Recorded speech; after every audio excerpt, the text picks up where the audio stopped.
काश आज ये जिल्लत देखने से पहले अब्दुल्ला साहब मैं मर जाती तो बहुत अच्छा होता।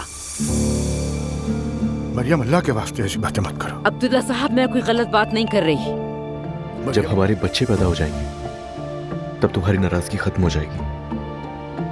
तुम खुद सोचो ना, कुछ ही हफ्तों बाद हम अपने बच्चों के साथ खेल रहे होंगे, कितना अच्छा लगेगा। आप लोगों को हो क्या गया है? अपनी मर्जी से शादी की है उन्होंने, क्यों वापस आएंगे वो? वक्त के साथ लोग बदल भी तो जाते हैं। अपनी भांजी को खोने के बाद अब इस जगह से मेरा कोई ताल्लुक नहीं है, तो इसीलिए मैं तुम्हारी मदद को कबूल कर रही हूँ अज़लान। ठीक है, मैं पैसे भेज देता हूँ। लेकिन तुम मुझे ऑनलाइन नहीं भेजोगे, मुझे बात भी करनी है तुमसे। मैं कैफे में हूँ, तुम यहाँ आ जाओ फौरन। वैसे भी हम ये आखिरी बार ही मिल रहे हैं। अभी मैं उससे मिलने के लिए जा रहा हूँ भाई। क्या बात करने अज़लान, फजूल बात मत करो। उसे पैसे दे दो, मिलने की जरूरत नहीं। भाई आप फजूल परेशान हो रहे हैं, और हाँ, वो वैसे भी मेरा कुछ नहीं बिगाड़ सकती। मैं बस अभी जा रहा हूँ, उसे पैसे दूंगा और थोड़ी देर में वापस आ जाऊंगा, और हम दोबारा कभी नहीं मिलेंगे। जानती हूँ अपनी बीवी से डरते हो तुम। यहाँ क्यों बुलाया है वो बात कर लो तुम।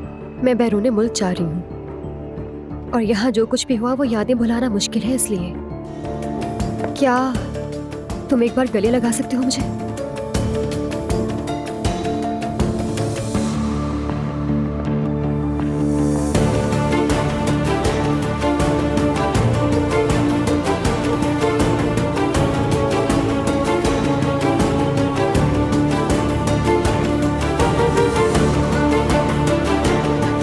मुझे यकीन नहीं आ रहा, मुझे यकीन नहीं आ रहा ये जो बोल रहा है ये कौन है?